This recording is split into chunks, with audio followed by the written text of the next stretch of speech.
Okay, today we're starting chapter 2 of my book, Eco-literate Music Pedagogy. This one's called Eco-literacy. I start with a quote with Henry David Thoreau.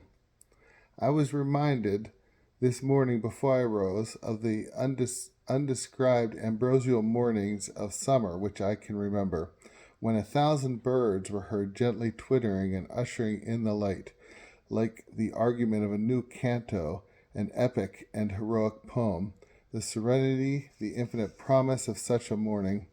The song or twitter of birds dips from the leaves like dew. Then there was something divine and immortal in our life.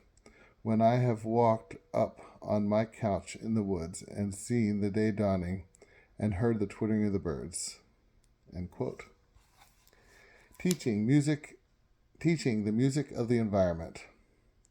Having completed a section on elements of music, pitch, rhythm, melody, harmony, timbre, texture, dynamics, form, etc., I challenged the Intro to Western Music students to write a listening response, an ethnographic sonic description of place. Students were to find a place on campus with natural sounds such as birds, squirrels, wind, and human sounds such as footsteps, conversations, machines, and imagine the sounds they hear as purposeful, that they were listening to a music composition that warrants musical analysis. During the next class, with listening responses in hand, I prompted conversation with the following questions. What rhythms do you hear? How do the rhythms intersect and layer upon one another? Are the rhythms at various tempi?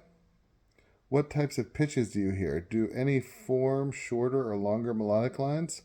Do various pitches harmonize? How is timbre expressed? Are there contrasts between harsh and smooth timbres? Is there a tempo in this composition? Is there a form, dynamics, texture?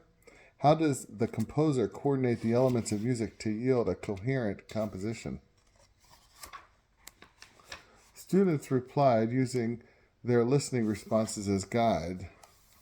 I was surprised how much music was going on. I could hear a few different birds, tweet, tweet, tweet, outside my dorm room through the window. That provides a high-pitched, unmelodic contrast to the low-pitched rise and fall of indistinct conversation just outside the door. I also heard conversations and considered it a song, a freestyle rap. While pairs of people wait for each other to respond, multiple pairs discuss their days over each other, creating a thick texture. I tried to describe some of the lyrics, but it was impossible. I sat by the pond. I passed the bench every day and hadn't noticed the melodies of the geese or the rhythms of noisy squirrels.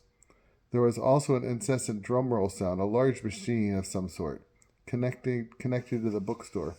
Unlike the geese and squirrel songs, this machine song didn't rise or fall. It was unnatural, especially in comparison to the sounds of wild animals. I prompted students with the question, considering this experience, what is natural and unnatural? And what does it mean to be a wild animal? The discussion moved to defining these concepts, naturalness and wildness. Students disagreed with one another. Some considered all non-human and non-machine sounds wild and or natural, and others teased out the difference between the concepts. These questions were guided by what Clark, 2014, labels deep ecological questioning.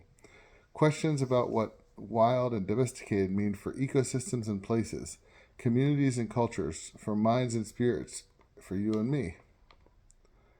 One benefit of deep ecological questioning is that it lends not only to respect for nature, but also to greater freedom. And here's a long quote from Clark.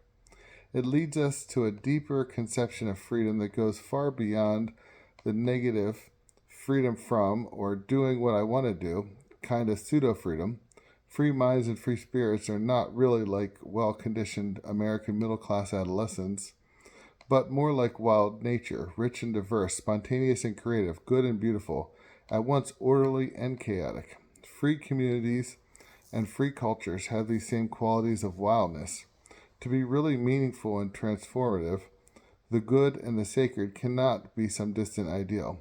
We must be able to find them all around us, all the time, in our own lives and those of our families, friends, and communities, in the creativity and self-expression of our culture and at all levels of nature." End quote. Deep ecological questioning provides access to musicking as freeing and diverse, wild and respectful, and creative in place, not distance. I was using deep ecological questioning to reroute my teaching practice to the environments where my students live.